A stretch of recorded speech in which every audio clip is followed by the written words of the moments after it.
فأعوذ بالله من الشيطان الرجيم بسم الله الرحمن الرحيم يا أيها الناس اتقوا ربكم الذي خلقكم من نفس واحدة وخلق منها زوجها وبث منهما رجالا كثيرا ونساء واتقوا الله الذي تساءلون به والأرحام إن الله كان عليكم رقيبا صدق الله مولانا العظيم وبلغنا رسوله النبي الأمين المكين الكريم درود پاک پڑھنے اللهم صل على سيدنا ومولانا محمد معدن الجود والكرم منبع العلم والحلم والحكم وآله وأصحابه وبارك وسلم. یہ محفل میلاد پاک کی نکاح کی مناسبت سے ہے، شادی کی مناسبت سے ہے. میری گفتگو انشاءاللہ نکاح اور شادی بیاہ کے حوالے ہی سے ہوگی. کچھ لوگوں کو یہ اعتراض ہوتا ہے کہ ربیع الاول میں میلاد منا لیا، چلو منا لیا، جبکہ اس میں بھی ہضم نہیں ہوتا. یہ اور دنوں میں میلاد کی محفل سجانے کا آخر کیا مقصد ہے؟ تو اس کا مقصد اور اس کی ریزننگ جو آپ کے دماغ میں بیٹھ جائے وہ یہ ہے کہ صرف 3.5% مسلم، یعنی 100 میں سے 3-4 لوگ باقاعدہ اپنا دین سیکھتے ہیں، باقی 96 اور 97% لوگوں کو اپنے دین کی قاعدے سے نالج نہیں ہوتی. اور ہر کام سے پہلے اس کے بارے میں علم رکھنا ضروری ہوتا. کوئی کاروبار کر رہا ہے تو جس چیز کا کاروبار کر رہا ہے اسے تجارت اور بزنس کے مسئلے آنا واجب ضروری.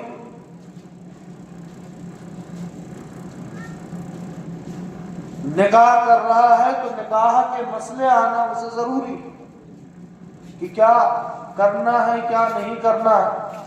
سفر کر رہا ہے تو سفر کے مسائل جاننا ضروری ہے.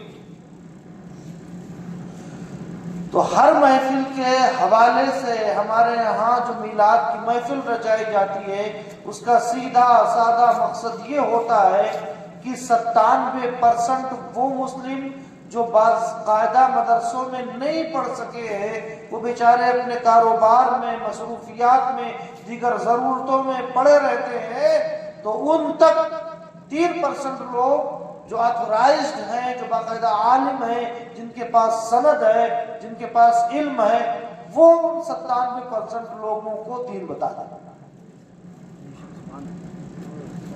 یہ مقصد ہوتا ہے.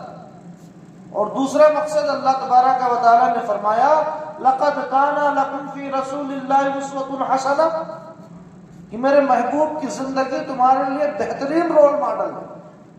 اگر کسی کو آئیڈیل بنانا ہے تو آمنہ کے لال کو آئیڈیل بناؤ، تمہاری دنیا بھی سدھر جائے گی اور تمہاری آخرت بھی سدھر جائے گی. تو ہمارے نبی نے 40 سال کی عمر تک قرآن بن کے دکھا دیا اور 23 سال قرآن پڑھ کر کے دکھا دیا. حضرت عائشہ سے پوچھا گیا کہ حضور کے اخلاق کیسے تھے، تو فرماتی ہیں کان خلقہ القرآن، رسول اللہ کا اخلاق تو قرآن ہے. جو کچھ قرآن کہتا ہے اگر اس کا پریکٹیکل دیکھنا ہے تو رسول اللہ کو دیکھو. تو حضور کی زندگی کا ہر شعبہ، ہر ڈپارٹمنٹ کیا ہے، ہمارے لیے رول ماڈل ہے. عمل کرنے کے لیے جاننا ضروری ہے. حضور کی سنتیں جب ہم جانیں گے تبھی تو عمل کریں گے.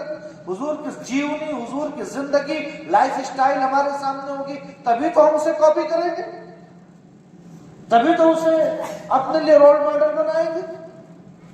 تو الگ الگ محفل پیدائش ہو تو پیدائش میں حضور علیہ الصلوۃ والسلام کی سیرت کیا کہتی ہے کسی کی موت ہو تو موت میں حضور کی سیرت کیا کہہ رہی ہے، کسی کے یہاں شادیاں ہوں اور محفلیں ہوں تو شادی کے حوالے سے رسول اللہ کی سیرت ہمیں کیا درس دیتی ہے۔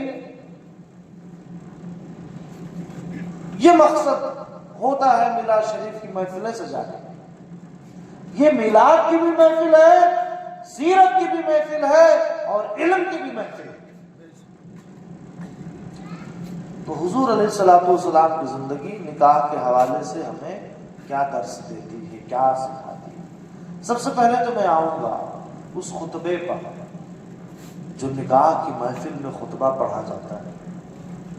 نکاح پڑھانے والے حضرت حافظ صاحب، قاری صاحب، عالم صاحب پڑھاتے ہیں اور دولہے میاں سنتے ہیں، اور بھی لوگ سنتے ہیں، لیکن اور لوگ اب بہت کم سنتے ہیں۔ زیادہ تر افراتفری کا ماحول، بارات پہنچتے ہی ایسے ٹوٹتے ہیں کھانے پر،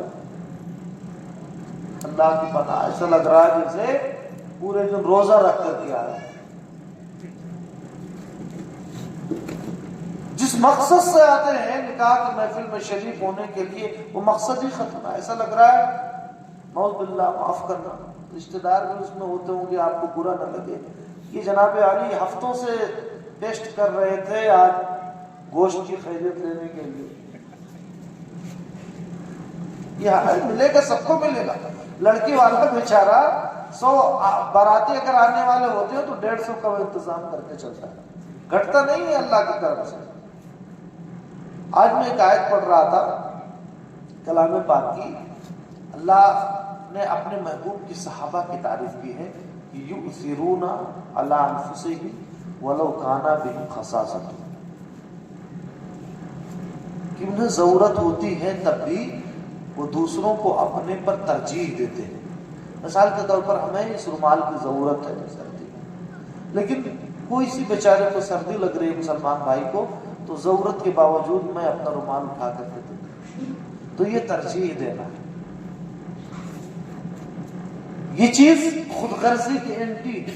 خود غرضی یہ کہ دنیا جائے تجھے باڑ میں، آپ ہمیں تو بس اپنا دیکھنا ہے۔ تو فقیروں سے بھی گئے گزرے ہیں ایسے لوگ، گدا دست اہل کرم دیکھتے ہیں، ہم اپنا ہی دم اور قدم دیکھتے ہیں۔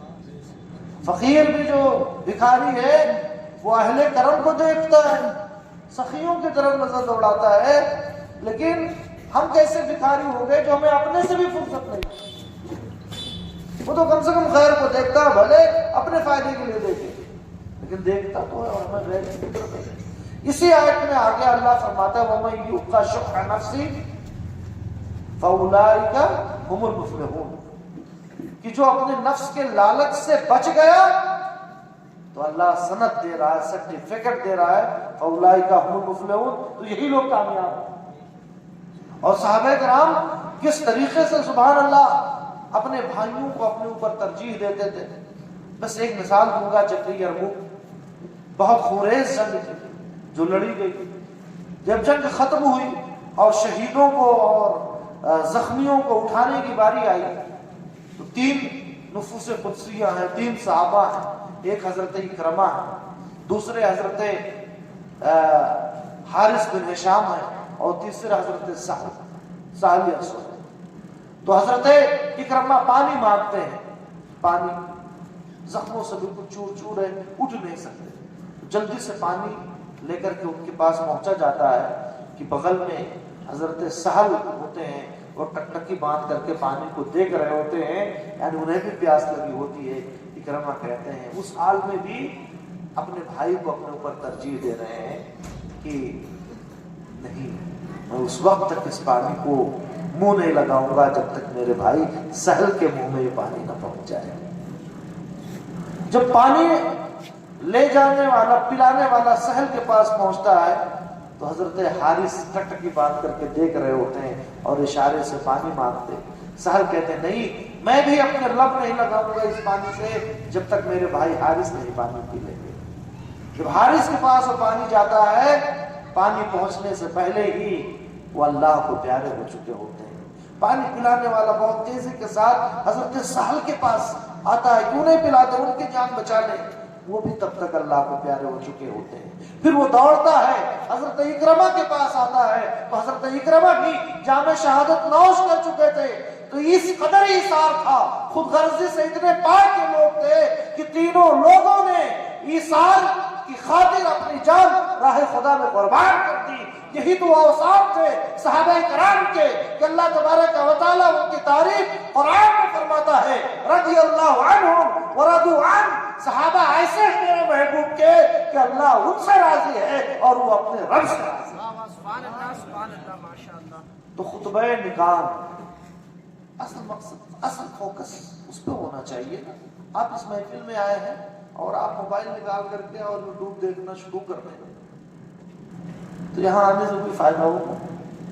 مین فوکس ہوگی، آپ دین کی باتیں سنیں، اللہ اور رسول کی بات سنیں۔ ایسے نکاح کی محفل میں گئے تو سارا فوکس نکاح پہ ہونا چاہیے، لیکن اب جو لوگ فوکس بھی کرتے ہیں تو وہ کیمرہ لے کر کے فوکس کرتے ہیں۔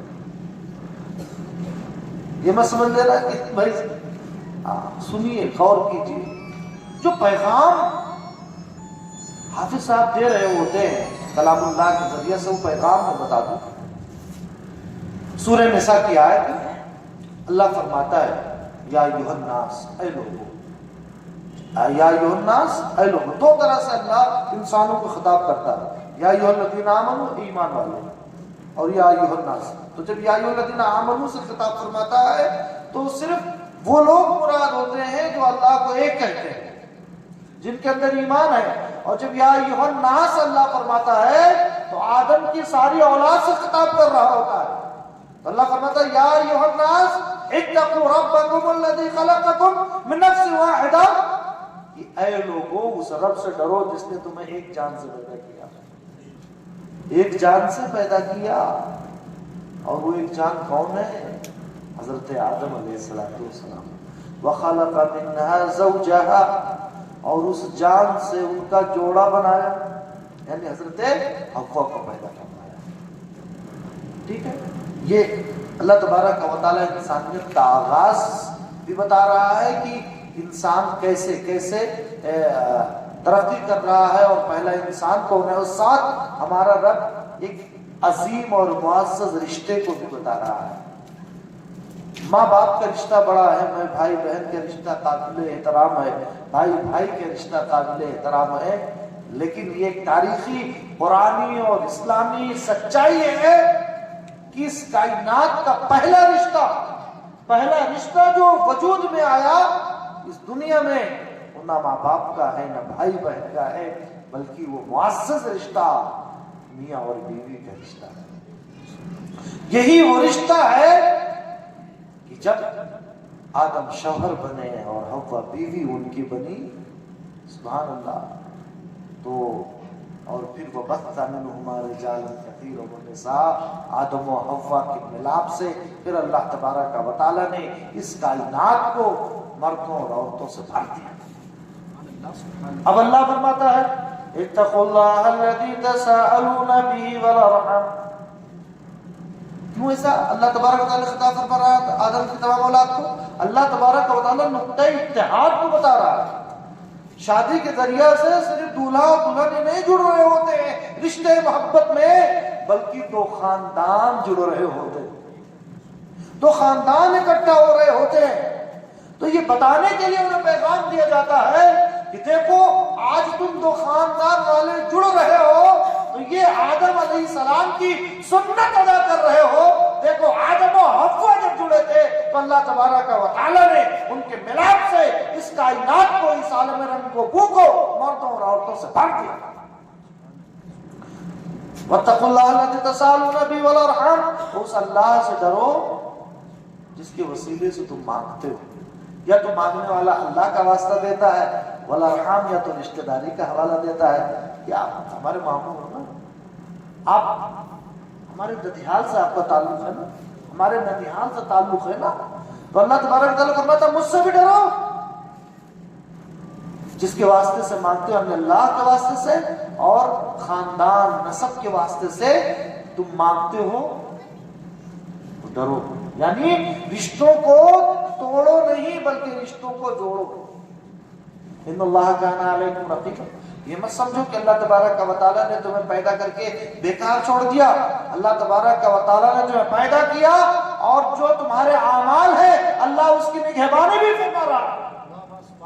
اللہ نے فرشتوں کو رکھا تو ہے، پلس انہ علیم بذات الصدور، ہر انسان کے دل میں جو وسوسے جو خیالات گزرتے ہیں ہمارا رب ایسا سننے اور جاننے والا ہے کہ وہ دلوں کے خیالات کو بھی جانتا ہے. سبحان اللہ سبحان اللہ. بے شک. اس کے بعد دوسری آیت جو پڑھی جاتی ہے اس میں یہ پیغام دیا جاتا ہے، یا ایھا الذین آمنوا اتقوا اللہ حق تقاته ولا تموتن الا وانتم مسلمون. اے ایمان والو اللہ سے ویسے ڈرو جیسا کہ اللہ سے ڈرنے کا حق ہے. اللہ سے ڈرنے کا حق ہے، ویسے ڈرو. تقوی اور اللہ سے ڈرنے کے 3 سٹیپس ہیں، 3 درجے ہیں.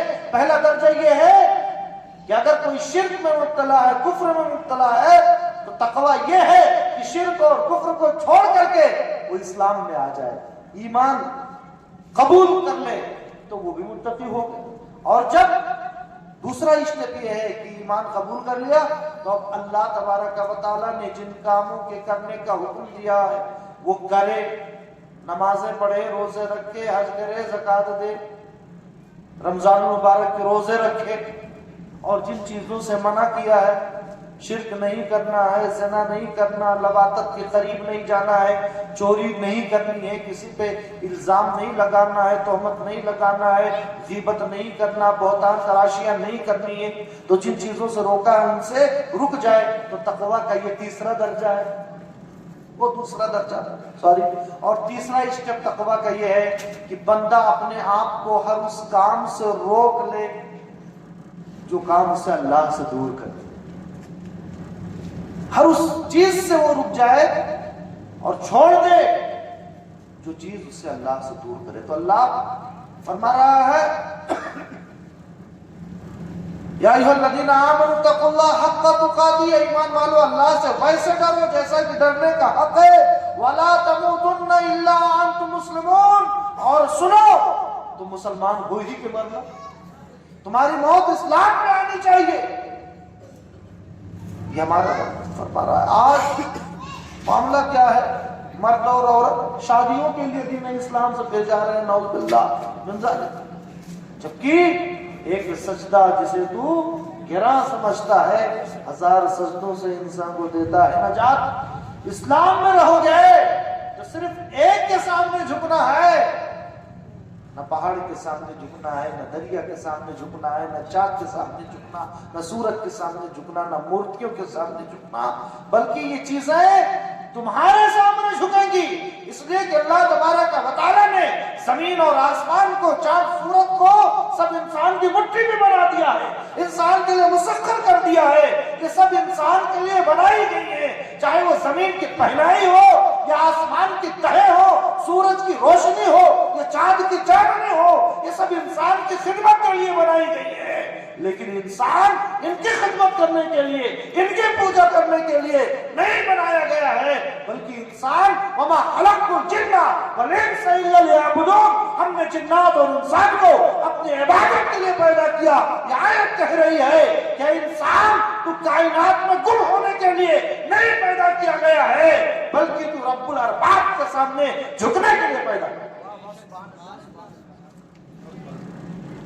تو وَلَا تَمُوتُنَّ إِلَّا وَأَنْتُمْ مُسْلِمُونَ، اللہ فرما رہا ہے کہ تم مسلمان ہو. ہماری عورتوں کے عقل پہ آج پتھر پڑ چکے، وہ اسلام کی حقانیت، اسلام کے نور، اسلام کی روشنی کو نہیں دیکھ رہی ہے. اسلام نے انہیں کیا مقام دیا ہے، کیا مرتبہ دیا ہے، اور 4 دن کی زندگی کی خاطر دیکھا کہ سامنے والے کے پاس پاکٹ منی تھوڑا زیادہ ہے تو ارتداد کو قبول کر لیا، اسلام سے منہ پھیر لیا. پیغمبر اسلام کو کیا منہ دکھائیں کہ ایسی عورتیں. حضور معراج میں جا رہے ہیں، حضور کے جسم سے ویسے تو مشک کی خوشبو بوڑھتی تھی، لیکن ایک خوشبو حضور کی ناک میں جاتی ہے اور حضور مست ہو جاتے ہیں. جبریل سے پوچھتے، جبریل یہ کیسی خوشبو ہے اور کس کی خوشبو ہے؟ جبریل عرض کرتے یا رسول اللہ یہ خوشبو موسیٰ علیہ السلام کی امتیہ اس خاتون کی ہے جو فرعون کے محل میں رہتی تھی، خادمہ کی حیثیت سے، فرعون کی بیٹی کی بیوٹیشین تھی، جوڑا اور کنگھی کرتی تھی۔ یا رسول اللہ ایک دن اس کی کنگھی گری اور اس نے بسم اللہ کہہ کر کے اپنے ایمان کا اعلان کر دیا۔ جب فرعون کے کان میں یہ بات پہنچتی ہے اس نے بہت پریشر ڈالا کہ اسلام سے، ایمان سے پھر جا، دین سے پھر جا، مگر وہ خاتون پھرنے کے لیے تیار ہی نہیں ہے۔ انجام کار اس کی پوری فیملی کو جلتے ہوئے تیل کے کڑھاؤ میں ڈال کر کے فرائی کر دیا گیا، اور آخر میں خود اسے بھی چھلانگ لگانا پڑا اس جلتے ہوئے کڑھائی میں۔ اس نے اپنے پورے خاندان کی شہادت اور خود اپنی شہادت کو قبول تو کر لیا، مگر وہ اپنے دین سے، اپنے ایمان سے ذرہ برابر بھی نہیں ہٹی۔ تو اللہ تبارک و تعالیٰ نے اس کے ایمان میں وہ خوشبو دی ہے کہ یا رسول اللہ 1000 سال گزرنے کے بعد بھی آج اس کے ایمان کی خوشبو سے آپ مست ہوئے جا رہے ہیں۔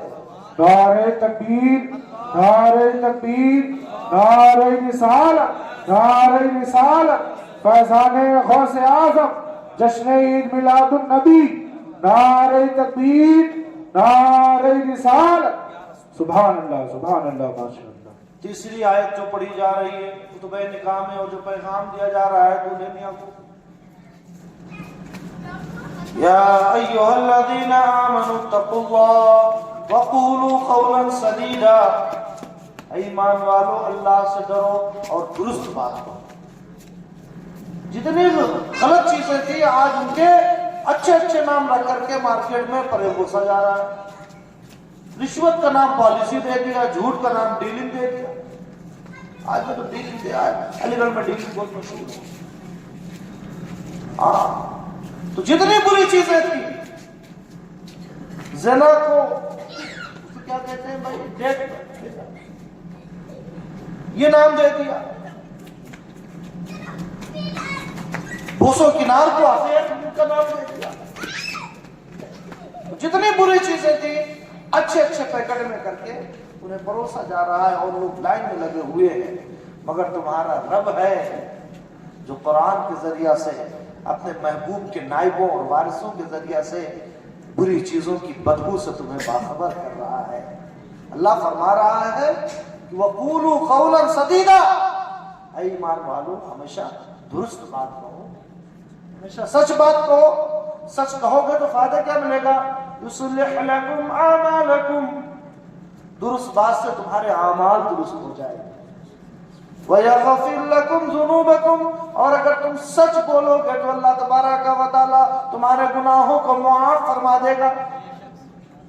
وَمَنْ يُطِعِ اللَّهَ وَرَسُولَهُ فَقَدْ فَازَ فَوْزًا عَظِيمًا، اور جو اللہ و رسول کی بات مانے گا، ان کی پیروی کرے گا تو اسے بڑی کامیابی ملے گی، بڑی کامیابی کہ وہ دوزخ سے بچ جائے گا اور جنت میں پہنچ جائے گا۔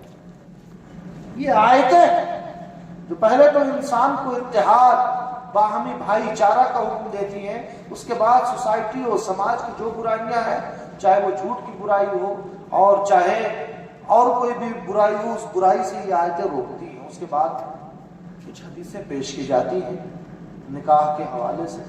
عام طور سے یہ حدیث پیش کی جاتی ہے اب نکاحوں میں سنت ہے، پیارے آقا فرماتے ہیں کہ نکاح کرنا یہ میری سنت ہے، نکاح کرنا میری سنت ہے۔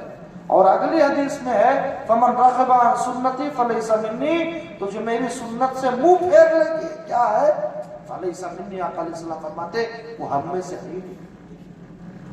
اور جو نکاح نہ کرے آقا علیہ السلام فرماتے ہیں وہ میرے طریقے پہ نہیں، فلیس منی کا ہی مطلب۔ ایک اور حدیث پاک سناتا ہوں آج کل کے نوجوانوں کو، ان کے آقا کیا پیغام دے رہے ہیں، مدینے والے آقا۔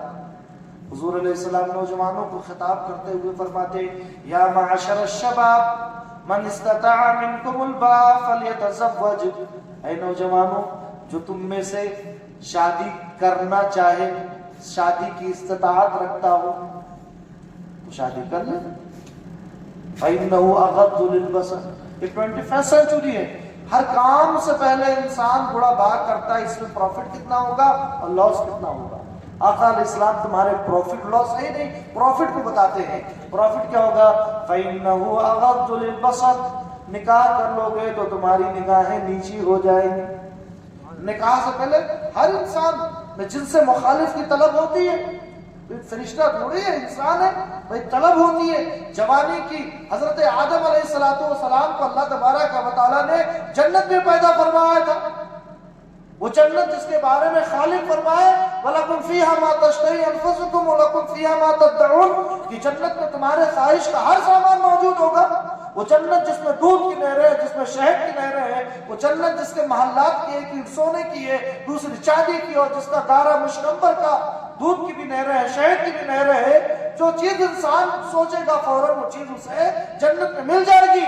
مگر اسی جنت میں جب اللہ نے آدم کو پیدا کیا تو آدم علیہ السلام ذرا روکے روکے لگ رہے ہیں۔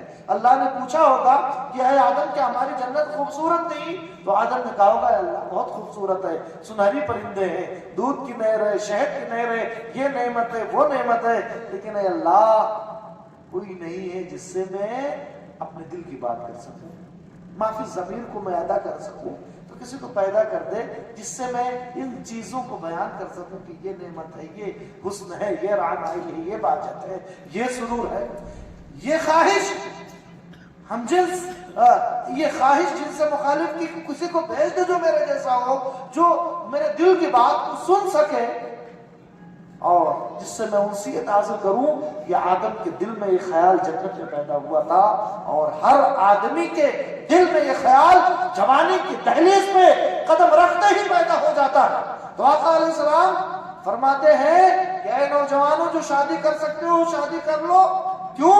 شادی کرنے سے تمہاری نگاہیں نیچی ہو جائیں گی کہ جوانی کی دہلیز پہ قدم رکھتے ہی ہر گلی کا ہر نسوانی چہرہ اپنا اپنا سا لگتا ہے۔ کچھ لوگ تو تصویروں کو بھی بہت گہری نگاہوں سے دیکھتے ہیں، نوجوان جو اخبار میں تصویریں آتی، آج تو اس موبائل نے ہر انسان کو اتنا بگاڑ رکھا ہے، اللہ ماشاءاللہ اتنا بگاڑ رکھا ہے، اتنا بگاڑ رکھا ہے۔ پہلے لوگ تھیٹروں میں جا کر کے بگڑتے تھے، آج اپنے لحافوں میں بگڑ رہے ہیں، اپنے گھروں میں بگڑ رہے ہیں، اپنی جگہوں میں بگڑ رہے ہیں۔ آج گھر کا ماحول بالکل اجنبی سا ہے، سب کے ہاتھ میں یہ فون ہے اور ہر کوئی اپنے دوستوں کے ساتھ، یاروں کے ساتھ یارانے میں لگا ہوا ہے۔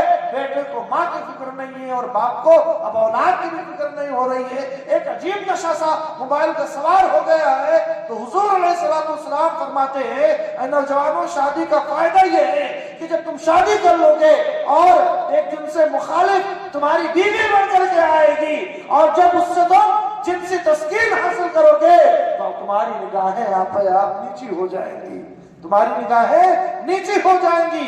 وَأَحْسَنُوا الْفَرْجَ، اور نکاح کے ذریعے سے تمہارے شرمگاہ کی حفاظت ہوگی۔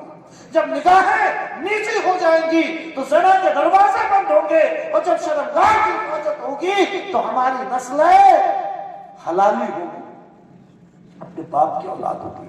اور جو لوگ شادی نہیں کر سکتے حضور علیہ السلام ان کا بھی خیال فرماتے ہیں وَمَن لَمْ يَسْتَطِعْ، اور اے نوجوانوں جو شادی نہیں کر سکتے کسی وجہ سے، وہ مہر نہیں دے سکتے، وہ گھر نہیں دے سکتے، وہ بیوی کا کھانا کپڑا نہیں دے سکتے، روٹی مکان نہیں دے سکتے ہیں، بس اتنا ہے کہ مہر دے لے، نارمل روٹی دے لے، کھانا کپڑا دے لے، اور طلب ہے شادی کی تو نکاح کرنا، اور اگر شادی نہیں کریں گے تو نکاحیں بہکیں گی یا قدم لڑکھڑا جائیں گے، تو ایسے شخص پہ نکاح کرنا فرض ہے۔ یہی چیزیں تو سکھانا مقصد ہے، ایسی محفلوں میں ایسے نوجوان پر نکاح کرنا فرض ہے۔ سمجھ گئے؟ آج کل لوگ کہتے ہیں کہ بیبی گاڑی نہیں ہے، بنگلہ نہیں ہے، مکان نہیں ہے، لڑکا اپنے پیر پہ نہیں کھڑا ہوا ہے، لڑکے کو پیر پر کھڑا کرتے کرتے جانے کتنی لڑکیوں کے پیر توڑ دیتے ہیں، بیکار کر دیتے ہیں، اور خود وہ اپنی مرضی سے شادی کر کے جانے کہاں فرار ہو جاتا ہے۔ وجہ کیا ہے کہ ہم بالکل بہت دور جا چکے ہیں دین سے، اسلام سے، شریعت سے۔ آقا علیہ السلام نے ان نوجوانوں کو کہ جن کے پاس روٹی کپڑا مکان خرچہ اور مہر دینے کی طاقت نہیں ہے، فعلیہ بالصوم، آقا نے فرمایا نوجوانوں روزہ رکھا کرو، روزہ رکھا کرو، ہفتے میں کم سے کم ایک دن کا تو روزہ رکھ لیا کرو۔ حضور علیہ السلام سے پوچھا گیا یا رسول اللہ دوشنبہ کا روزہ رکھنا کیسا ہے؟ تو آقا کریم فرماتے ہیں ذاک الیوم ولدت فی، ارے دوشنبہ کے دن تو میں پیدا ہوا تھا نا، یعنی دوشنبہ کا روزہ رکھنا چاہیے۔ جمعہ کے بھی روزہ رکھ سکتے ہیں، ایام 20 13 14 15 اس کے روزے رکھنے چاہیے، سنت سے ثابت ہے۔ اگر سنت والے روزے رکھا کرے تو نگاہیں نیچی رہیں گی، شرمگاہ کی حفاظت ہوگی، شہوت کمزور ہوگی۔ لیکن آج کا نوجوان کیا ہے، اسے تو ہٹا کٹا بنے گا، لیکن رمضان کا چاند نکلنے سے پہلے فون آنے لگتے ہیں، یہ پریشانی ہے وہ پریشانی ہے۔ یقین مانیے کسی عورت کا فون نہیں آتا ہے کہ ہمیں یہ پریشانی وہ ہے۔ عورتیں ویسے صنف نازک ہیں، لیکن دینداری اور روزوں کے معاملے میں یہ آج کل کے نوجوان کہنے والوں سے کہیں زیادہ طاقتور ہے۔ لڑکیوں اور عورتوں کے مسئلے پوچھنے کے لیے فون نہیں آتے، لیکن آج کا نوجوان رمضان کا چاند نکلنے سے پہلے طرح طرح کے ہیل حجت و بہانے کرتا ہے۔ بلکہ میرے نوجوان تو اتنے بغیرت ہو گئے ہیں کہ رمضان مبارک میں گٹکا چباتے ہوئے یوں راہوں سے گھوم رہے ہوتے ہیں، ہوٹلوں میں سر عام کھانا کھا رہے ہوتے ہیں۔ الحیاء شعبۃ من الایمان، آقا نے فرمایا حیا ایمان کی ایک شاخ ہے۔ اتنے بے حیا ہو گئے ہیں کہ کیا کہتے ہیں، جب اللہ سے نہیں خوف تو بندوں سے کیا خوف، نعوذ باللہ نعوذ باللہ۔ یہ ڈبل گناہ ہے، ایک تو اللہ کا خوف دل میں نہیں ہے، بڑا گناہ ہے، اور دوسرے کھلا گناہ کا اعلان کر رہے ہیں، یہ دوسرا گناہ۔ سمجھ گئے؟ تو گناہ کا اعلان بھی گناہ۔ اگر گناہ ہو جائے کسی وجہ سے تو اپنے اور اپنے رب کے بیچ میں رکھیں۔ جب آپ کو حیا آئے گی تو آپ کا رب ستار ہے، گناہوں کو چھپاتا ہے۔ اے میرے نہ کھول محشر میں، نام ستار ہے تیرا یا رب، وہ گناہوں کو چھپاتا ہے۔ تو جب اس نے اوپن نہیں کیا ہے، ڈسکلوز نہیں کیا ہے، تو آپ کیوں اوپن کرتے ہو؟ تمہارے اور رب کے بارے میں درمیان وہ گناہ ہے نا، اور اللہ تعالیٰ تو 70 ماؤں سے بھی بڑھ کر کے پیار کرنے والا ہے۔ اگر حیا ہے کسی وجہ سے، شرارت نفس کی وجہ سے، شیطان کے بہکانے کی وجہ سے، اور خناس صفت جو ساتھی ہوتے ہیں ان کے بہکاوے میں آ کر اگر کوئی گناہ ہو گیا اور اللہ نے پردہ ڈال رکھا تو اس پردے کو انسان تو نہ ہٹا۔ ہو سکتا ہے کہ تیرے اور تیرے رب کے مابین وہ گناہ ہے، اللہ تبارک و تعالیٰ اپنے کرم سے معاف فرمائے، اور اگر اعلان کرے گا اس گناہ کا تو تکبر، عزازیل، رخ ہار کر، زندان لعنت گرفتار کر۔ ابلیس کا بڑا مقام تھا فرشتوں کی جرمٹ میں، بہت اعلیٰ مقام تھا، لیکن ایک تکبر کی بنا پر اللہ تبارک و تعالیٰ نے اسے رادۂ بارگاہ، اسے ملعون اور مردود قرار دیا۔ خیر، ایک اور حدیث پاک نکاح کے حوالے سے آج قسم قسم کے خرافات شادی۔ صاحب اب مہندی کی رسم ہے تو جتنے لوگ ہیں وہ پیلے سوٹ پہنیں گے۔ کیا چیز ہے بھائی؟ کوئی اسکول بنا دیا ہے شادی کو کہ ایک یونیفارم جو انسٹیٹیوشنز نے کر دی وہ یونیفارم ہی پہننا۔ ارے کیوں بھائی جیب نوچ رہے ہو شوہروں، کیوں سوسائٹی پہ مجبور کر رہے ہو؟ مہنگائی اتنی زیادہ، اب ہلدی سوٹ یہ کیا فرض واجب بنا رکھا ہے؟ اور پھر اس میں انہیں کھلانا، انہیں نذرانے دینا، یہ کرنا وہ کرنا۔ زیادہ تر رسمیں اللہ معاف فرمائے، اللہ معاف فرمائے، جو ہم نے انالیسس کیا ہے بہنوں اور پھوپھیوں کی وجہ سے وجود میں آئی، کیونکہ شادیوں میں نذرانے مل جاتے ہیں۔ تو اللہ کا قانون مانے، انسانوں کے بنائے ہوئے قانون کو پیروں کے نیچے رکھیں، کچلیں۔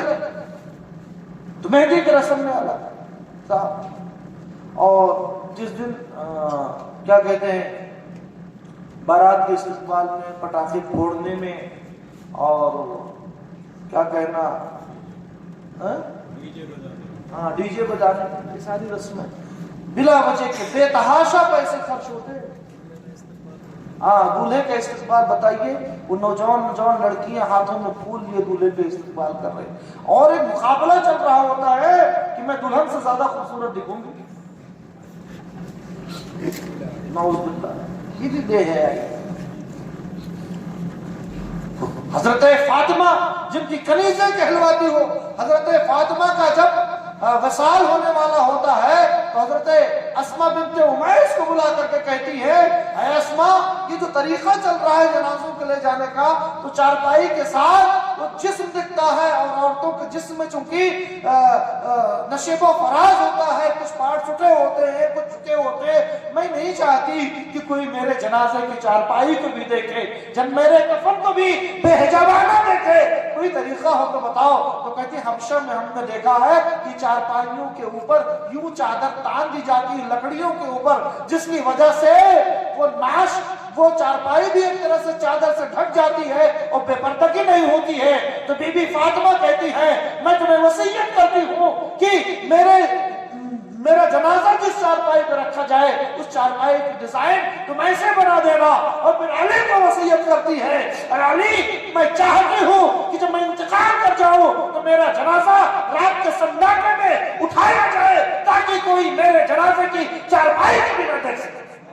نعرہ تکبیر، نعرہ تکبیر، نعرہ رسالت، نعرہ رسالت، جشن عید میلاد النبی، نعرہ تکبیر، نعرہ رسالت، سبحان اللہ ماشاء اللہ۔ تو جب اس قدر انہوں نے حیا اور پاک دامنی کا زیور پہن رکھا رسول اللہ کی شہزادی نے، تو سبحان اللہ میدان محشر میں ان کا مقام کیا ہوگا کہ جب پل صراط پہ رسول اللہ کی شہزادی خاتون جنت سیدۃ نساء العالمین گزر رہی ہوں گی تو ندا کرنے والا پکار کے کہے گا یا اہل محشر غضوا ابصارکم، اے اہل محشر اپنی نگاہیں نیچے کر لو، اس لیے کہ رسول اکرم کی شہزادی خاتون جنت کا ادھر سے گزر رہا۔ کیا بات ہے، سبحان اللہ ماشاء اللہ، بہت سبحان اللہ۔ تو یہاں جس قدر قوانین اسلام پر، شریعت پہ عمل کرے گی، میدان محشر میں اللہ تبارک و تعالیٰ اتنے مقام اور مرتبہ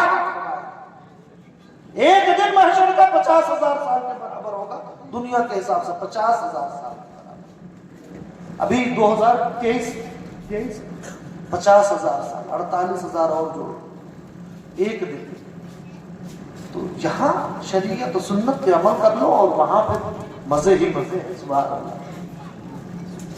اب دنیا مزرعہ الآخرہ، دنیا آخرت کی کھیتی ہے، یہاں جو بوؤ گے وہ کاٹو گے، یہاں سنتوں پہ عمل کرو گے، اسلام پہ عمل کرو گے تو جنت کی بہاریں ملیں گی۔ اور اگر بے حیائی غلط روی سے کام آپ لیں گی تو پھر وہاں باز پرس ہوگی اور قبر ہی سے عذاب شروع ہو جائے گا۔ قبر ہے، پھر حشر ہے، پھر پل صراط ہے، اور سب سے آخر میں دوزخ ہے۔ اللہ تبارک و تعالیٰ دوزخ سے سب کو بچائے۔ تو بہرکیف بے حیائیاں تو اپنی جگہ ہے، خرافات اور ناجائز خرچے اپنی جگہ ہیں۔ ہم نے دیکھا وہ کتالی بجانے والے آتے ہیں، نوجوان جن کی شادیاں نہیں ہوتی ہیں بیچارے، انہیں کو اول سمجھ کر ان کے پیچھے لگ جاتے ہیں اور خوب اپنے پیسوں کا جنازہ پڑھواتے ہیں۔ یہ سب کیا ہے؟ پیارے آقا علیہ الصلوۃ والسلام نے ارشاد فرمایا ان افضل النکاح برکۃ ایسرہما، سن لو سب سے بابرکت نکاح وہ ہوتا ہے جس میں خرچ سب سے کم ہوتا ہے۔ سب سے بابرکت نکاح وہ ہے جس میں خرچ سب سے کم۔ آج تو کھانے اتنے قسم کے ہوتے ہیں، حضور علیہ الصلوۃ والسلام کے دسترخوان پہ کبھی 2 قسم کا سالن پوری زندگی جمع نہیں ہوا۔ کئی دنوں تک حضور کے چولہے میں آگ نہیں جلتی تھی۔ ایک شخص آئے مہمان بن کے مسجد نبوی شریف میں، حضور کے پاس اتنا نہیں تھا انہیں اپنا مہمان بنا لے، تو اپنے صحابہ سے کہتے ہیں ہے کوئی جو آج رات انہیں اپنا مہمان بنا لے؟ حضرت ابو طلحہ عرض کرتے ہیں یا رسول اللہ یہ ہمارے مہمان ہیں۔ گھر لے جاتے ہیں، بیوی کے پاس آتے ہیں، کہتے ہیں کچھ کھانے کا ہے؟ بیوی کہتے ہیں صرف بچوں کے کھانے کا ہے، بچے کھا کے اور اسے سو جائیں گے، ہمیں اور آپ کو آج فاقے سے رہنا ہے۔ تو حضرت ابو طلحہ کہ اب تو میں مہمان لے کر کے آ گیا ہوں، رسول اللہ کے سامنے لے کر کے آیا ہوں، تو ایسا کرو، دونوں مل کے پلاننگ کرتے ہیں کہ تم پہلا پسلا کر کے بچوں کو سلا دو بچے، اور جب بچے سو جائیں گے تو بچوں کا کھانا اٹھا کر کے تم رکھنا، اس بیچ میں چراغ کی بتی صحیح کرنے کے لیے اٹھوں گا اور چراغ کو بجھا دوں گا، اور پھر مہمان کے ساتھ میں بھی بیٹھ جاؤں گا، مہمان کھانا کھاتا رہے گا اور میں منہ چلاتا رہوں گا تاکہ مہمان کو لگے کہ میں بھی کھانا کھا رہا ہوں۔ چنانچہ ویسا ہی کیا، بچوں کو سلا دیا گیا اور کھانا لایا گیا، اس سے پہلے ہی انہوں نے چراغ کو گل کر دیا، بجھا دیا، اور ادھر مہمان کھا رہا ہے، ادھر یہ اپنا منہ چلا رہے ہیں۔ صبح کو بارگاہ رسالت میں آئے، کسی سے واقعہ بتایا نہیں مگر رسول اللہ کی بارگاہ ہے نا، اور کوئی غیب کا